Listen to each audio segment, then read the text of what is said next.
Hello students, कैसे आप सब लोग। उम्मीद करता हूं बहुत अच्छे होंगे। स्टूडेंट्स, आज की इस वीडियो में हम बात करेंगे यूएन की एक रिपोर्ट के बारे में। कल यानी 11 जुलाई को हमारे पास यूएन की तरफ से एक रिपोर्ट आई थी पॉपुलेशन को लेकर, क्योंकि 11 जुलाई को ऑब्जर्व किया जाता है वर्ल्ड पॉपुलेशन डे। तो इस दिन हमारे पास यूएन की तरफ से एक रिपोर्ट रिलीज की गई, जिस रिपोर्ट में बताया गया है कि 2023 तक इंडिया की जो पॉपुलेशन है वो चाइना की पॉपुलेशन को सरपास कर जाएगी, यानी इंडिया होगा वर्ल्ड का सबसे मोस्ट पॉपुलस कंट्री। तो ये रिपोर्ट हमारे पास यूएन की तरफ से कल ही रिलीज की गई है। तो आइए आज की इस वीडियो में हम बात करेंगे पॉपुलेशन से जुड़े हुए कुछ तथ्यों के बारे में, जानने की कोशिश करेंगे कौन कौन से पॉइंट्स हमें यहाँ पर पता होने चाहिए एग्जाम ओरिएंटेशन में। तो चलिए स्टार्ट करते हैं आज का वीडियो। तो सबसे पहले हमारे पास कुछ इस तरह की न्यूज हमारे पास हमें देखने को मिली। ये हमारे पास इकोनॉमिक टाइम्स में हमारे पास जो है आर्टिकल एक छपा था, the India likely to surpass China as world most populous country in 2023 says UN report. Okay, तो हमारे पास अभी 11 जुलाई को, जैसे कि मैंने बताया, कि वर्ल्ड पॉपुलेशन डे ऑब्जर्व किया जाता है। इस बार के पॉपुलेशन डे की जो थीम रही, world of 8 billion towards a resilient future for all, harnessing opportunity and ensuring rights and choices for all. तो ये कुछ हमारे पास थीम रही है इस बार के वर्ल्ड पॉपुलेशन डे की। आपको बताना चाहूंगा, इस रिपोर्ट में कहा गया है कि पूरे विश्व की पॉपुलेशन जल्द ही क्रॉस कर जाएगी 8 बिलियन पीपल को। ठीक है, तो आने वाले टाइम में 8 बिलियन हमारे पास पूरे वर्ल्ड की पॉपुलेशन होगी, जो एक बहुत बड़ा नंबर है। आपके दिमाग में एक सवाल आना चाहिए, क्या हमारी अर्थ, जो हमारा प्यारा प्लेनेट है, क्या इतनी पॉपुलेशन को सस्टेन करने के लिए तैयार है? हमारे प्लेनेट पर क्या इतने रिसोर्सेज अवेलेबल हैं कि इतनी बड़ी पॉपुलेशन को आसानी से जो है जीवित रखा जा सके? तो आइए इसके बारे में हम बात करेंगे, लेकिन उससे आगे बढ़ने से पहले एक और हमारे पास इसी रिपोर्ट में बताई गई बात को हम यहाँ पे जान लेते हैं। इसी रिपोर्ट में कहा गया है कि इंडिया की जो पॉपुलेशन राइट नाउ 2022 में है, दैट इज 1.4 बिलियन अप्रॉक्स, जो कि चाइना से लगभग थोड़ा ही कम रह गई है, क्योंकि इंडिया की पॉपुलेशन राइट नाउ 1.412 बिलियन है, जो कि चाइना के कंपैरेटिवली अगर हम देखें, चाइना की पॉपुलेशन 1.426 बिलियन है। देखिए, चाइना ने अपने यहां पर काफी समय तक वन चाइल्ड पॉलिसी का यूज किया, जिस पॉलिसी को अब वो हटा चुके हैं। अभी चाइना में कोई वन चाइल्ड पॉलिसी नहीं है। इस वन चाइल्ड पॉलिसी के चलते चाइना को जो है कुछ नुकसान भी उठाने पड़े, क्योंकि हमारे पास जो male to female sex ratio है वो बहुत ज्यादा गड़बड़ा गया। और आपने ऐसा बहुत बार सुना होगा कि चाइना के अंदर बहुत सारे जो हमारे पास मैन हैं, उनको मैरिज के लिए कोई वुमेन अवेलेबल नहीं है, और पाकिस्तान से वो लोग शादियां करके हमारे पास चाइना में सेटल हो रहे हैं। तो ऐसा ऐसा कुछ हमें काफी कुछ सुनने को मिला। लेकिन अभी जो है चाइना की पॉपुलेशन में बहुत पिछले कुछ टाइम में डिप देखने को मिला है। इसी के चलते चाइना ने वन चाइल्ड पॉलिसी को हटा लिया है।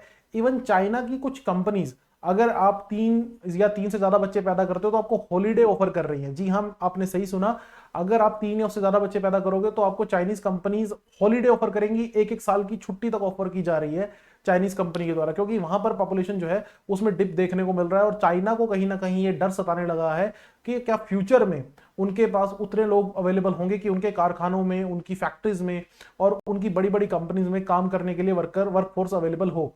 तो यहां पर इंडिया की जो पॉपुलेशन है वो हमारे पास चाइना को सरपास कर जाएगी, और 2050 तक कहा जा रहा है कि इंडिया की जो पॉपुलेशन होगी वो होगी अराउंड 1.668 बिलियन बाय 2050। ओवरऑल देखा जाए तो यहां पर जो है काफी हद तक हमें देखने को मिलेगा कि पॉपुलेशन जो है एक पर्टिकुलर टाइम जाकर 2050 तक या उसके आसपास जाकर स्टेबलाइज हो जाएगी। हमारे पास फिर पॉपुलेशन जो इंडिया की है वो उस लेवल पर नहीं बढ़ेगी, एक स्टेबलाइज पॉपुलेशन हमें देखने को मिलेगी। देखिए, एक चीज और यहां पर मैं कहना चाहूंगा जो आपको पता होना चाहिए, कि हमारे पास इंडिया के कंटेक्स्ट में कहा जाता है कि अगर आप चाहते हैं कि जितनी पॉपुलेशन है उतनी ही रहे, जितनी इंडिया की पॉपुलेशन अभी है उतनी ही रहे, तो बर्थ रेट होना चाहिए 2.1। बर्थ रेट 2.1 का मतलब क्या है कि हर घर में अगर 2 बच्चे हैं, अब अप्रोक्सीमेटली, ठीक है, या किसी में 1 2 में 3 या 4 भी हो सकते हैं, लेकिन अगर हर घर में 2 बच्चे हैं तो पॉपुलेशन ऑलमोस्ट उतनी सस्टेन रहती है, क्योंकि कुछ लोगों की अनसर्टेन डेथ भी होती है। तो बर्थ रेट अगर 2.1 है इंडिया के केस में, तो पॉपुलेशन जो होगी वो ऑलमोस्ट सस्टेन रहेगी, वो बढ़ेगी नहीं, ना ही कम होगी। तो 2.1 जो है वो मिनिमम बर्थ रेट रिक्वायर्ड होता है पॉपुलेशन को सस्टेन करने के लिए, यानी जितनी पॉपुलेशन है उसी पॉपुलेशन को कंटिन्यू रखने के लिए जो बर्थ रेट होता है वो 2.1 की रिक्वायरमेंट होती है। विश्व में ऐसे बहुत से देश हैं जहां पर ये बर्थ रेट बहुत ज्यादा कम हो गया है, 1 के आसपास ये जो है चला गया है। जैसे अगर मैं बात करूं, कई सारी कंट्रीज हैं, जैसे जापान है, रशिया है, जहां पर पॉपुलेशन लगातार डिक्लाइन होती जा रही है, और यहां पर ये जो देश हैं वो इस चीज को लेकर बहुत ज्यादा टेंशन में है, स्ट्रेस में है कि फ्यूचर कैसा होगा, कि अगर पॉपुलेशन इस तरह से डिप करती रही, जैसे रशिया जैसी कंट्रीज जहां पर हमारे पास पॉपुलेशन लगातार कम होती जा रही है, तो कहा जा रहा है कि वो अपनी आर्मी को कैसे सस्टेन करेंगे, अपनी फैक्ट्रीज को कैसे कंटिन्यूशन में रखेंगे जब वर्क फोर्स अवेलेबल नहीं होगी। तो ये उनके दिमाग में कहीं ना कहीं क्वेश्चन जो है वो चल रहा है। सेम क्वेश्चन जो है वो जापान को लेकर भी है। तो वर्ल्ड में से कई सारी कंट्रीज हैं जहां पर पॉपुलेशन डिक्लाइन में ही है। इंडिया जैसा सिनेरियो आपको हर जगह देखने को नहीं मिलेगा, जहां पॉपुलेशन हर जगह लगातार, पॉपुलेशन इंडिया में जो है लगातार बढ़ ही रही है। हाँ, कुछ स्टेट्स को छोड़कर, उनके बारे में अभी हम आने वाले अभी सेक्शन में बात भी करेंगे, तो अभी आगे बढ़ते हैं। लेकिन उससे पहले मैं आपको बता दूं कि 2023 तक सिनेरियो कुछ इस प्रकार होगा कि इंडिया जो चाइना को ओवरपास कर जाएगा, ठीक है, और हमारे पास फर्स्ट नंबर पे इंडिया होगा, सेकंड पे चाइना, थर्ड पे यूएस होगा, फोर्थ पे इंडोनेशिया, फिफ्थ पे नाइजीरिया। कुछ इस तरह से हमारे पास जो है पॉपुलेशन का ट्रेंड हमें देखने को मिलेगा, ऐसा कुछ हमारे पास बताया जा रहा है। अगर हम बात करें 2021 में जो एवरेज फर्टिलिटी है पूरे वर्ल्ड की, अब आप यहां पर देखिए पूरे वर्ल्ड की एवरेज फर्टिलिटी कितनी चल रही है, 2.3%। ठीक है, जैसा कि मैंने आपको बताया कि हमारे पास अगर मैं कहूं कि पॉपुलेशन को ऐसा सस्टेन रखना है तो 2.1 होना चाहिए। तो यहां पर आपको पता होना चाहिए कि 2.1 बर्थ रेट पर वुमेन हो जाएगा कब तक, 2050 तक। यानी कि 2050 के बाद विश्व की जो पॉपुलेशन है उसमें स्टेबिलिटी हमें कहीं ना कहीं देखने को मिलेगी। 2050 के बाद एक ऐसा समय आएगा, एक ऐसा टाइम पीरियड आएगा जहां पर वर्ल्ड की पॉपुलेशन जो है वो एक लेवल पे जाकर स्टेबलाइज हो जाएगी। अगर आप इसको कंपैरिजन करें 1950 से, 1950 से कंपैरिजन करें, तो यहां पर 5 बर्थ पर वुमेन था, अभी ये जो है 2.3 है, और 2050 तक जो फर्टिलिटी रेट है वो 2.1 हो जाएगा। यानी कि 2050 के बाद हम कह सकते हैं कि पॉपुलेशन जो है वो एक स्टेबल मोड में आ जाएगी, ना उससे ज्यादा हमारे पास कोई जंप देखने को मिलेगा, ना ही ज्यादा कोई डिप देखने को मिलेगा 2050 के आते आते। अब सवाल ये उठता है, जो मैंने आपसे यहां पर क्वेश्चन पूछा था, कि क्या हमारे अर्थ के ऊपर इतने रिसोर्सेज अवेलेबल हैं कि हम अपनी पूरी पॉपुलेशन को सस्टेन कर सके, पूरी अर्थ की पॉपुलेशन को सस्टेन कर सके? तो उसका आंसर आपको कैसे मिलेगा? तो उसका आंसर आपको मिलेगा इकोलॉजिकल फुटप्रिंट से। देखिए, हमारे पास हर ह्यूमन को रहने के लिए खाना, शेल्टर और कुछ जगहों पर हीट या एसी की रिक्वायरमेंट होती है। तो रिसोर्सेज हमें चाहिए, और ये रिसोर्सेज हमारे पास हमें नेचर से ही मिलेंगे।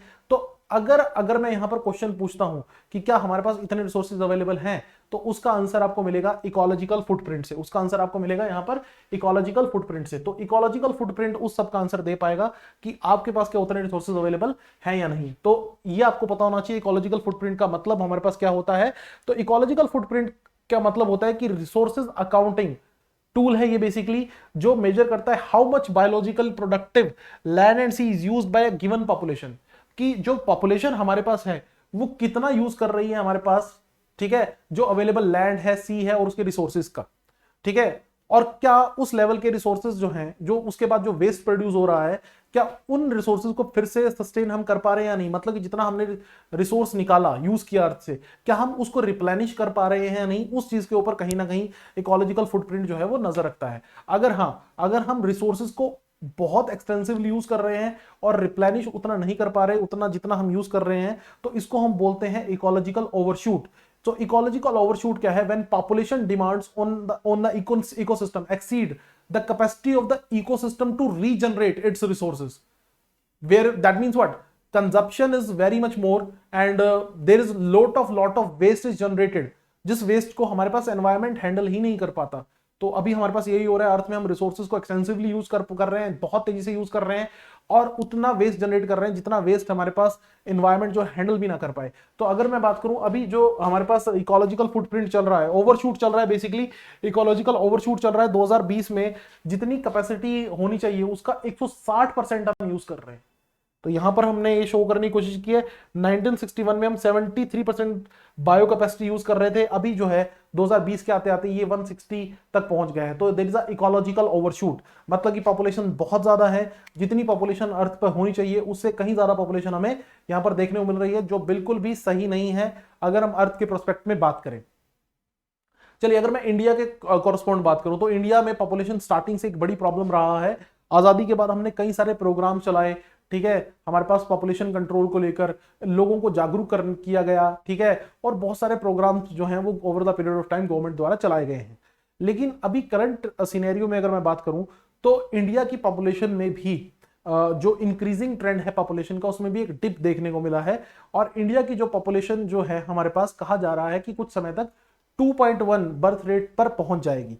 और यहां पर आपको मैं बता दूं कि कुछ स्टेट्स का ग्रोथ, जो पॉपुलेशन ग्रोथ रेट है वो नेगेटिव है। जैसे केरला हमारे पास एक ऐसा स्टेट हो गया जहां पर पॉपुलेशन लगातार डिक्रीज हो रही है, क्योंकि बर्थ रेट जो है वो 2.1 से भी कम है।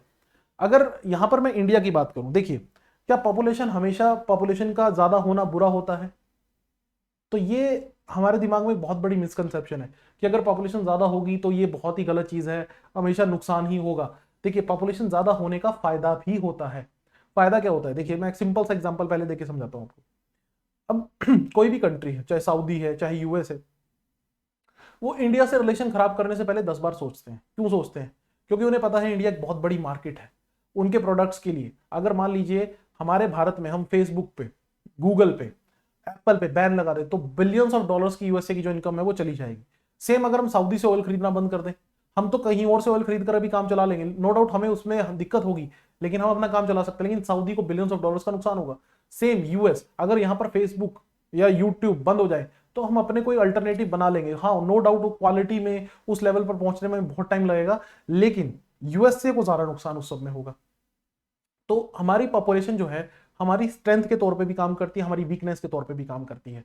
स्टैंडर्ड ऑफ लिविंग हम उस लेवल पे नहीं पहुंचा पाते, रिसोर्सेज उस लेवल पे अवेलेबल नहीं है। हमारे यहाँ पॉपुलेशन, वर्ल्ड की जो 17 से 18% पॉपुलेशन रिजाइड करती है, और लैंड जो है, रिसोर्सेज जो है वो बहुत ही लिमिटेड है। लेकिन हमारी पॉपुलेशन जो है कंपैरेटिवली यंग है, जिसका हम यूज कर सकते हैं अपनी अर्थव्यवस्था को आगे बढ़ाने के लिए। और इसी को कहा जाता है डेमोग्राफिक डिविडेंड। इसी को कहा जाता है demographic dividend. So demographic dividend क्या होता है? It is the potential for economic gains. Basically we have potential for economic gains. हमारे पास पोटेंशियल है इकोनॉमिक गेन का। कैसे? अर्थव्यवस्था में को हम आगे बढ़ा सकते हैं, क्योंकि हमारे यहाँ ज्यादातर पॉपुलेशन ऐसी है जो वर्केबल पॉपुलेशन है। वर्केबल पॉपुलेशन का मतलब यहां पर क्या? जो देश की अर्थव्यवस्था के लिए काम कर सकती है, देश को आगे बढ़ा सकती है। देखिए, भारत में ज्यादातर जो यूथ है, जो लोग हैं, नौजवान हैं, वो देश की अलग अलग सेक्टर्स में काम कर सकते हैं। अलग अलग लेवल पर हम गुड्स की मैन्युफैक्चरिंग कर सकते हैं, सर्विसेज प्रोड्यूस कर सकते हैं, जिससे हम जीडीपी को और हमारी देश की अर्थव्यवस्था को बहुत आगे तक बढ़ा पाते हैं। तो डेमोग्राफिक डिविडेंड का मतलब क्या होता है? अगर ये हमारे पास, जैसे हम बात करते हैं इंडिया केस में, डेमोग्राफिक डिविडेंड बहुत अच्छा है। सो ये इंडिकेट करता है कि हमारे यहाँ जो अगर मैं बात करूं, जो लोग हैं उनके पास पोटेंशियल है, प्रोडक्टिव काम कर सकते हैं और इकोनॉमी को आगे बढ़ा सकते हैं। हमारे पास जो डिपेंडेंट पॉपुलेशन है, हमारी जो देश की डिपेंडेंट पॉपुलेशन है, वो कंपैरेटिवली कम है। ठीक है, डिपेंडेंट पॉपुलेशन जो है वो कंपैरेटिवली कम है। इसको और बेटर तरीके से अगर मैं समझाऊं तो कुछ हमारे पास यूनाइटेड नेशन पॉपुलेशन फंड हमारे पास क्या बोलता है कि जो लोग हमारे पास 15 से 64 साल की एज में लाई करते हैं, वर्किंग एज जो पॉपुलेशन, अगर 15 से 64 साल की एज में आपकी पॉपुलेशन ज्यादा है, और जो इसके अलावा जो पॉपुलेशन होती है वो डिपेंडेंट पॉपुलेशन होती है। मतलब कि 1 to 14 ईयर के जो बच्चे होंगे वो डिपेंडेंट पॉपुलेशन है। 64 से ज्यादा जिनकी एज होगी वो भी डिपेंडेंट पॉपुलेशन है। तो भारत में डिपेंडेंट पॉपुलेशन का नंबर बहुत ही कम है। हमारे यहाँ पर जो पॉपुलेशन है वो ज्यादातर हमारे पास वर्केबल पॉपुलेशन है, as per the United Nation population fund. So that means we have a good potential in case of demographic dividend.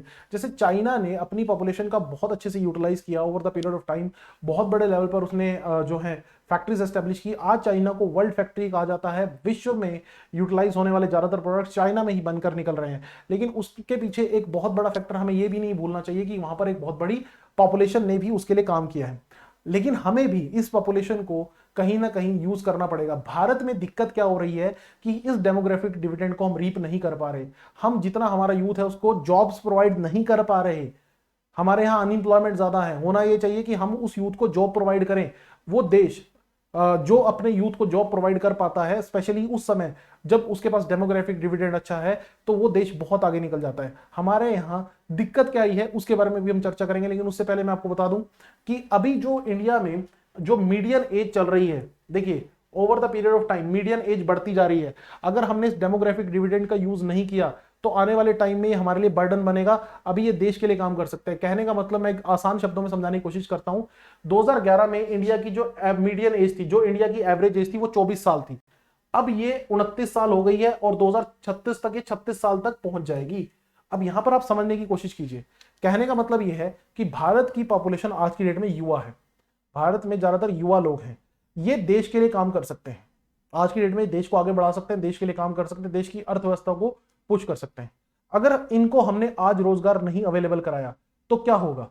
तो आने वाले 15 से 20 साल बाद ये देश के लिए लायबिलिटी बन जाएंगे, क्योंकि इनकी जो एज होगी वो कहीं ना कहीं उस एज में पहुंच जाएंगे कि वो कोई काम करने के लायक जो है नहीं होंगे, और कहीं ना कहीं देश के लिए वो बर्डन बन जाएंगे। तो ये हमारी गवर्नमेंट के ऊपर है, हमारे सिस्टम के ऊपर है कि हम उन रिसोर्सेज को प्रॉपरली यूटिलाइज कर पाए या नहीं कर पाए।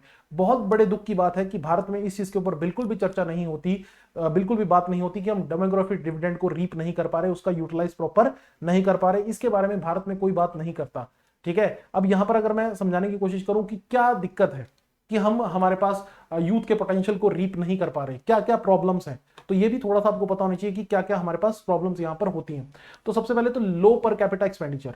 हमारे यहाँ पर देश में जो बच्चे होते हैं, आपको थोड़ा सा यहाँ पर पता होना चाहिए कि जो हमारे पास जो बच्चे होते हैं उनको हम प्रॉपरली केयर नहीं दे पाते, उनको प्रॉपरली नरिश नहीं कर पाते, प्रॉपर मेडिकल फैसिलिटीज जो है उनको नहीं मिल पाती। सबसे बड़ी प्रॉब्लम तो यही है कि जिसकी वजह से हमारे पास लो पर कैपिटा एक्सपेंडिचर हमारे पास है। तो ये आगे चलकर हमारे पास बच्चों की ग्रोथ में कहीं ना कहीं हिंड्रेंस क्रिएट करता है। और जो यूथ है वो हमारे पास देखिए उसको एजुकेशनल रिक्वायरमेंट भी बहुत बार नहीं मिल पाती। जैसे कि हमारे यहाँ पर जो फीमेल हैं, अभी भी क्या होता है कि स्कूल में गर्ल चाइल्ड को नहीं भेजा जाता, बहुत जगहों पर उनके एजुकेशन के लिए प्रॉपर काम नहीं किया जाता। लेकिन हम ये भूल जाते हैं कि अगर मेल और फीमेल दोनों मिलकर हमारे पास काम करे देश की अर्थव्यवस्था में, तो उससे अर्थव्यवस्था को बहुत बड़े लेवल पर फायदा पहुंचता है। तो अनफुलफिल्ड जो एजुकेशनल रिक्वायरमेंट है वो रह जाती है। जो हमारे पास लोअर मिडिल इनकम ग्रुप है या जो हमारे पास वनरेबल सेक्शन ऑफ सोसाइटी है, वो अपने बच्चों को आज भी प्रॉपर एजुकेशन प्रोवाइड नहीं कर पाते। जैसे कि अगर मैं बात करूं बिहार, झारखंड, उड़ीसा के बहुत से स्कूल ऐसे हैं, कहने के लिए स्कूल हैं, वहां पर बच्चों को पढ़ाया भी जा रहा है, उनको सर्टिफिकेट भी मिल रहा है, लेकिन उनकी जो नॉलेज है, उनको जो एजुकेशन मिलनी चाहिए वो ना के बराबर है। सिर्फ कहने के लिए उनको सर्टिफिकेट थमा दिए गए हैं कि वो पढ़े लिखे हैं। उसके बाद स्किल अपग्रेडेशन नहीं होती। देखिए एजुकेशन एक अलग चीज है, स्किल एक अलग चीज है। भारत में बहुत से बच्चे ऐसे हैं, पहली बात तो जिनको एजुकेशन नहीं मिल पाती। कुछ बच्चे ऐसे होंगे जिनको एजुकेशन तो मिल जाएगी, लेकिन जिस तरह की स्किल की रिक्वायरमेंट जॉब के लिए है वो नहीं होगी। जैसा कि एग्जांपल के थ्रू मैं आपको समझाता हूं कि आप इंजीनियरिंग करके जा रहे हैं, इंजीनियरिंग के बाद भी आपको कहा जाता है कि आप क्या कीजिए, आप पर्टिकुलर कोई कोर्स कीजिए, आप पर्टिकुलर कोई लैंग्वेज सीखिए। तो आपने जो 4 साल किया उसका क्या? हाँ जी, उस सिस्टम का क्या जो 4 साल आपने इंजीनियरिंग की पढ़ाई की, तो उसके बाद आपको मतलब कि आपको प्रॉपर कोई स्किल सीखनी पड़ती है, तब जाकर आपको जॉब मिलती है। तो स्किल अपग्रेडेशन यहां पर इंडिया में नहीं हुई है। एजुकेशन सिस्टम के अंदर एजुकेशनल रिक्वायरमेंट भी फुलफिल नहीं हो पा रही, स्किल अपग्रेडेशन भी नहीं हो पा रही। उसके बाद गवर्नमेंट की प्रॉपर पॉलिसीज नहीं है देश के अंदर। ये माननी पड़ेगी बात, देश को पहले से ही, आज से 15-20 साल पहले से ही इसको लेकर कहीं ना कहीं प्लान करना चाहिए था, और करंट गवर्नमेंट को भी इसको लेकर बहुत ज्यादा सजगता दिखानी चाहिए थी, बहुत ज्यादा एक तरह से अलर्टनेस दिखानी चाहिए थी कि कैसे हम आज देश के यूथ के पोटेंशियल को यूज करें। उसके लिए प्रॉपर पॉलिसीज जो हैं वो कहीं भी दिखाई नहीं देती, और इसी की वजह से जो डेमोग्राफिक डिविडेंड है उसका हम प्रॉपरली यूटिलाइज नहीं कर पा रहे। तो ये हमारे देश में एक बहुत बड़ी दिक्कत या प्रॉब्लम है आज की डेट में, कह सकता हूं। तो ये हमने कुछ पॉपुलेशन के बारे में बात की। ये जरूर है स्टूडेंट कि आने वाले टाइम में इंडिया की पॉपुलेशन जो है एक लेवल पर पहुंच जाएगी, और बहुत जल्द वो समय आने वाला है कि जब हमारी पॉपुलेशन में ज्यादा ग्रोथ हमें देखने को नहीं मिलेगी, पॉपुलेशन जो है वो स्ट्रीमलाइन रहेगी। लेकिन उस समय जो दिक्कतें होंगी वो कुछ और प्रकार की होंगी, और गवर्नमेंट को अभी से उन दिक्कतों को हमारे पास कहीं ना कहीं मैनेज करने के लिए प्लान बनाना जरूरी है। तो ये था स्टूडेंट आज का वीडियो। उम्मीद करता हूं कुछ नया जानने को मिला होगा। वीडियो पसंद आई हो तो लाइक और शेयर जरूर कर दीजिएगा। Thank you students, God bless you all.